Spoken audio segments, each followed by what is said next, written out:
o governo Lula arrecadou mais de 2 trilhões e 180 bilhões de reais.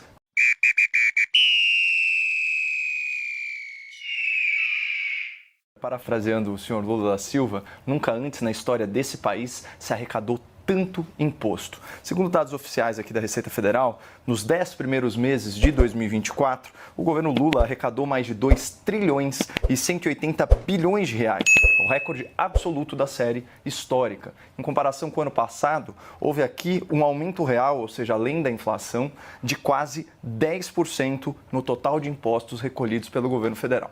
Aí eu pergunto para você, caro telespectador, a sua renda, por acaso, aumentou 10% acima da inflação, como a receita do governo Lula?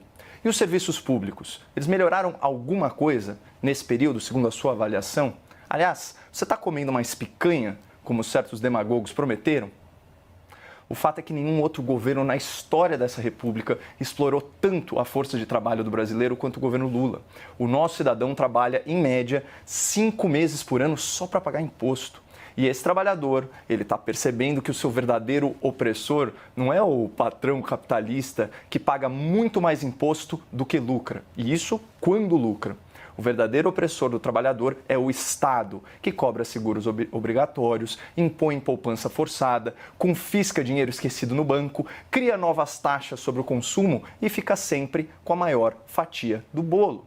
É por isso que o feriado do 1º de maio se tornou um retumbante fracasso para a esquerda. E não adianta trazer Lula, trazer mortadela, trazer ex-rainha do axé. O trabalhador, CLT, classe média, esclarecido, sabe que a CUT, o PT, o PSOL, etc., não representam seus interesses. Porque essa turma não quer diminuir a gastança do Estado. A sanha arrecadatória desse governo é tão escancarada que chega a ser cômico. Manchete do portal G1. Moedinhas, nos espelhos d'água do Palácio do Planalto e do Palácio da Alvorada vão ser recolhidas para o caixa do governo. E continua, moedas estrangeiras serão convertidas em real. Bom, e também, com o dólar batendo R$ 6,30 no pregão, o presidente Lula deve ter ficado de olho nesse troco de pinga. E só um parênteses de uma situação pessoal minha.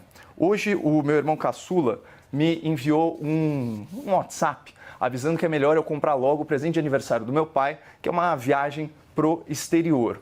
Ele me mandou essa manchete aqui do Valor Econômico. Tributação de voos internacionais pega setor aéreo de surpresa. Hoje em dia, conforme acordos internacionais, voos que saem do Brasil têm isenção. Mas a ideia é que os voos incorporem a alíquota cheia de 28% de imposto, assim como os voos domésticos, que hoje são tributados somente em 9%. Então, aqui é só mais um exemplo de por que a sociedade apelidou o senhor Fernando Haddad de ministro taxade, aquele que ressuscitou o DPVAT, acabou com a isenção do combustível e taxou as blusinhas. E vejam só o que escreveu essa semana a Folha de São Paulo sobre a fuga de capitais que contribuiu, na verdade, para o dólar disparar essa semana. Empresas podem estar se antecipando a um possível aumento de impostos sobre dividendos, direto ou indireto, via imposto de renda sobre pessoas de renda mais alta, como anunciado pelo governo em novembro. Ou seja, isso é a sociedade se defendendo como pode das agressões confiscatórias do governo Lula, o governo que mais arrecadou na história do país, mas que mesmo assim ainda gasta muito mais do que arrecada sem produzir avanços relevantes na qualidade de vida do brasileiro.